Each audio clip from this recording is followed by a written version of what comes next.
Tim Short from Muddy River. Just doing a walk around the terrano-fx-fm-mt-gx. This here is a Terra-Grip tine with a 500 kilo breakout force. So it's a very heavy tine. As we go down through the tine, you'll see a shank, wings. These are 172mm wings, which gives us a full cutout. This is with a carbide tip point. We come back up through the frame. The frame is 100 by 100 seamless tubing. It's 80 centimetres through the gangs, which gives us plenty of trash clearance. We come back through the machine, you can see rows of discs in the back here, which help level and fill the furrow. The tine themselves work from 5 centimetres to 35 centimetres in depth.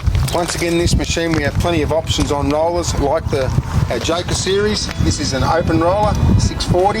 We have 7 different rollers to option. Lighting system is standard. Our depth control on this machine, once again, is a typical HORSCH quality product, is through the colour plates. Keep pulling them out, the deeper you go. Put them in, the shallower you work. This machine, we start at 3 metres and go up to 5 metres.